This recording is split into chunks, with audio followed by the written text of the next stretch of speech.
আসসালামু আলাইকুম ভিউয়ার্স, কেমন আছেন সবাই? আশা করি ভালো আছেন, আমিও ভালো ইনশাল্লাহ। তো বন্ধুরা, আজকে আপনাদের সামনে উপস্থিত হয়েছি ক্যাপিটালাইজেশন অ্যান্ড পাংচুয়েশন নিয়ে। তো পাংচুয়েশন অ্যান্ড ক্যাপিটালাইজেশনের মধ্যে যে আলোচ্য বিষয়গুলো হলো সেটা হলো আমরা বাংলা, ইংরেজি, আরবি বা যে কোনো সাহিত্যের মধ্যে ছেদ চিহ্ন বা বিরাম চিহ্ন থাকে, সেই সম্পর্কে আমরা সম্যক ধারণা রেখেছি। তো সেই ধারাবাহিকতায় আজকে পাংচুয়েশন সম্পর্কে আলোচনা করব। তো ক্যাপিটালাইজেশন একটু পরেই করি, আমরা বড় হাতের অক্ষরের ব্যবহার কোথায় হবে সেটা আমরা পরে দেখব, আগে পাংচুয়েশনটা করে নিচ্ছি। তো পাংচুয়েশন আমরা ইতিপূর্বে যথেষ্ট জেনেছি যে এর সামনে আরেকটি প্রথম পর্বে আপনারা যেভাবে দেখেছেন, দ্বিতীয় পর্বে সেই ধারাবাহিকতায় আপনাদের সামনে তুলে ধরা হলো। তো বন্ধুরা, দেখতেই পাচ্ছেন আমরা এখানে যে আমরা 5টা সেন্টেন্স আপনাদের সৌজন্যে তুলে দিয়েছি। সেটা হলো অ্যাসার্টিভ, দেখতেই পাচ্ছেন assertive, interrogative, imperative, optative, exclamatory. তাহলে এই যে 5টা সেন্টেন্স আমরা দেখলাম, তাহলে assertive, interrogative, imperative, optative, exclamatory. তো আমরা এখানে যে চিহ্নটা দেখতে পাচ্ছেন, অ্যাসার্টিভ টান নিয়ে কোথায় গেছে? এই পাশে। ঠিক অ্যাসার্টিভের সাথে মিল পড়ছে কার? ইম্পারেটিভ, একই জায়গায় মিল পড়ছে। আবার অপটাটিভ ঠিক একই জায়গায় মিলিত হয়েছে। তাহলে আমরা দেখলাম এক জায়গায় মিলিত হয়েছে কয়টা সেন্টেন্স? 3টা। 1 নম্বরে কি অ্যাসার্টিভ, 2 নম্বরে ইম্পারেটিভ, 3 নম্বরে কি অপটাটিভ সেন্টেন্স। এই 3টি সেন্টেন্সে একই সূত্রে গাঁথা। তার মানে এই 3টি সেন্টেন্সে আপনার শুধুমাত্র ফুল স্টপ বসে এই 3টি সেন্টেন্সের শেষে। এই 3টি সেন্টেন্সে যেহেতু একই সূত্রে গাঁথা, অ্যাসার্টিভ সেন্টেন্সের শেষে কি বসে? Full stop. ইম্পারেটিভ সেন্টেন্সের শেষে কি বসে? Full stop. তারপরে অপটাটিভ সেন্টেন্সের শেষে কি বসে? ফুল স্টপ বসে। তো ইতিপূর্বে যে 1 নাম্বার পার্ট 1-এ যে আলোচনাগুলো দেখেছেন, পার্ট 1-এ যেটা দেখেছেন সেটা কি? অ্যাসার্টিভের আলোচনা দেখেছেন, অ্যাসার্টিভের গঠন আর কিভাবে কি বসে এটা দেখেছেন।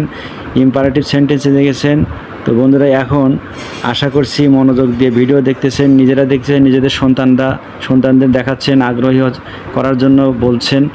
সেই সুবাদে আপনাদের বাচ্চাদেরকেও বলছি, প্রিয় সন্তানেরা, তোমরা ভালো করে মনোযোগ দিয়ে ভিডিওগুলো দেখার চেষ্টা করবে। আর পাঠ্যপুস্তকের সাথে মিল রেখে আমার ভিডিওর সাথে অ্যাডজাস্ট করে নেবে।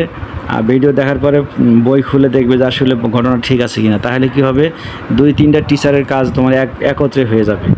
আমার ভিডিও একটা টিচারের কাজ করবে, তোমার পাঠ্যপুস্তক একটা টিচারের কাজ করবে, আর তুমি নিজে গবেষণা করবে। সব মিলে 3-4 জনের একটা বুদ্ধি খাটিয়ে বুদ্ধি একত্রিত হয়ে তোমার মাথায় কাজ করবে। তো সেই পরামর্শ থাকলো, নিয়মিত ভিডিও দেখলে এই উপকারিতা তোমার থাকবে ইনশাল্লাহ, এতে কোনো সন্দেহ নাই। তো প্রিয় শিক্ষার্থীবৃন্দ, আজকে দেখতে পাচ্ছি যে অ্যাসার্টিভ সেন্টেন্স গত 1 নম্বর পর্বে চলে গেছে, ইন্টারোগেটিভ সেন্টেন্সের গঠনে চলে গেছে। আজকে আমরা ইম্পারেটিভ সেন্টেন্সের গঠন নিয়ে আলোচনা করব, এবং ইম্পারেটিভ সেন্টেন্সের শেষে ফুল স্টপ বসে তা তো দেখেই নিলাম। তারপরে কি ইন্টারোগেটিভ সেন্টেন্সের শেষে কী বসে? আমরা এই ছকটাকে দেখিনি। ইন্টারোগেটিভ সেন্টেন্সের শেষে কী বসে? ফুল স্টপ বসে। আর এক্সক্লামেটরি সেন্টেন্সের শেষে কী বসে? এই যে আশ্চর্যবোধক চিহ্ন বা নোট অফ এক্সক্লামেশন বসে কোথায়? এক্সক্লামেটরি সেন্টেন্সের শেষে। এটার জন্য আবার দ্বিতীয়বার বলতে না হয়। আমরা ভালো করে মনোযোগ দিয়ে দেখে নিচ্ছি কিন্তু, হ্যাঁ। তো আজকে আমরা শেষ করব যে ধারাবাহিকতা, সেটা হলো গত পর্বে আমরা শিখেছি অ্যাসার্টিভ সেন্টেন্সের গঠন আর ইন্টারোগেটিভ সেন্টেন্সের গঠন। অ্যাসার্টিভ সেন্টেন্সের শেষে ফুল স্টপ বসিয়েছি, ইন্টারোগেটিভ সেন্টেন্সের শেষে প্রশ্নবোধক চিহ্ন বসিয়েছি গত 1 নম্বর পর্বে। আজকে 2 নম্বর পর্বে বা পার্ট 2-তে আমরা যে আলোচনা করব সেটা হলো ইম্পারেটিভ সেন্টেন্সের শেষে ফুল স্টপ বসে, সেটা গঠনটা কীভাবে দেখে নেব। এই যে আজকে আমরা আলোচনায় আসলাম, আজকের আলোচ্য বিষয়ই হলো ইম্পারেটিভ সেন্টেন্স বা আদেশ সূচক, আদেশ, অনুরোধ, উপদেশ, এই সংক্রান্ত এক কথায় হুকুম জারি করা, সেটা অনুরোধের সুরে হোক বা নমনীয় সুরে হোক বা যেভাবে হোক না কেন। তাহলে আমরা ইম্পারেটিভ সেন্টেন্স সম্পর্কে আমরা গঠনটা দেখে নিই। আমরা ইম্পারেটিভ সেন্টেন্সের গঠন দেখলাম, ভার্ব প্লাস অবজেক্ট প্লাস যা আছে অতিরিক্ত তারপরে বসবে, সবার শেষে কিন্তু কি বসবে? ফুল স্টপ বসবে। আমরা ইম্পারেটিভ সেন্টেন্স আচ্ছা কি ইম্পারেটিভ সেন্টেন্সের গঠন দেখে নিলাম। এই যে ইম্পারেটিভ সেন্টেন্সে ভার্ব প্লাস অবজেক্ট প্লাস অতিরিক্ত যা আসে তাই। আমরা দেখে নিচ্ছি এবার কি হলো। এক্সাম্পলে আছে গো টু ঢাকা, এই যে ভার্ব, এই যে ভার্ব, ভার্ব অবজেক্ট, এই যে অবজেক্ট টু ঢাকা। টু আসছে প্রিপজিশন হিসেবে, সেটা হলো ভিন্ন কথা, গঠনের উপরে ভিত্তি করে আসছে। ডু দ্য ওয়ার্ক, এই যে ডু ভার্ব প্লাস অবজেক্ট, কাজটি করো, আদেশ করা হয়েছে। তো প্রিয় শিক্ষার্থীদের সৌজন্যে বলছি, এই আজকের এই আলোচনাগুলো মনোযোগ দিয়ে দেখলে আশা করছি আর কখনোই ভুল হওয়ার কথা না। কিন্তু কথা হলো এই যে আমরা দেখে নিলাম, প্রিয় শিক্ষার্থীবৃন্দ, গো টু ঢাকা কি শেষে full stop, do the work শেষে কী বসছে? Full stop. Open the window, জানালাটি খোলো, কী বসছে? এই যে ফুল স্টপ বসছে, এই ফুল স্টপ দেখা যায়, স্পষ্ট দেখা যায়। তো আমরা দেখে নিচ্ছি ক্লিন দ্য রুম, এই যে ক্লিন ভার্ব, ক্লিনটা কি? ভার্ব, দ্য রুম অবজেক্ট, শেষে কী বসলো? Full stop. আমরা গঠন দেখে কিন্তু, যেহেতু প্রশ্নপত্রে থাকবে একটা প্যারা সিস্টেম থাকবে, সেখানে ক্যাপিটালাইজেশন থাকবে না, পাংচুয়েশন থাকবে না, আমাকে ছেদ চিহ্নগুলো নিজে বসাইতে হবে। সেই হিসেবে দেখে নেব বাক্যের গঠন দেখার পরেই কিন্তু কেবল বুঝতে পারবো যে এখানে কী বসে।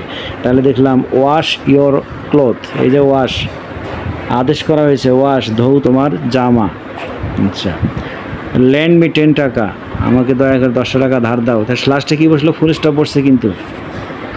ডোন্ট ডিস্টার্ব মি, আমাকে বিরক্ত করো না, এই যে ফুল স্টপ বসছে, সবার শেষে ফুল স্টপ। অর্থাৎ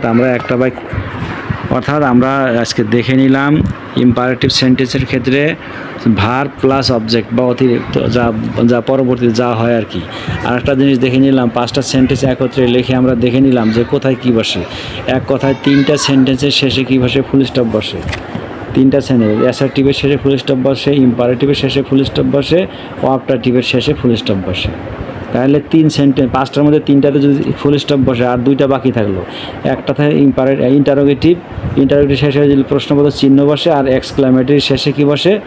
নোট অফ এক্সক্লামেশন বা আশ্চর্যবোধক চিহ্ন বসে। শেষ কাহিনী শেষ। এখন আমরা আসলে ফারুকস লার্নিং ইংলিশের পক্ষ থেকে আপনাদেরকে সাদর সম্ভাষণ জানাচ্ছি। যদি ভিডিওটি ভালো লেগে থাকে, পাশে থাকা বেল আইকন চেপে সাবস্ক্রাইব করুন, লাইক শেয়ার কমেন্ট করে ফারুকস লার্নিং ইংলিশের পক্ষেই থাকুন। বন্ধুরা, আপনাদের সবাইকে ধন্যবাদ জানিয়ে শেষ করতে যাচ্ছি। তো সামনে নতুন কোনো ভিডিওতে ইনশাল্লাহ দেখা হচ্ছে। সে পর্যন্ত ভালো থাকুন, সুস্থ থাকুন, দোয়া করছি, আমার জন্য দোয়া করবেন। আসসালামু আলাইকুম ওয়া রাহমাতুল্লাহ।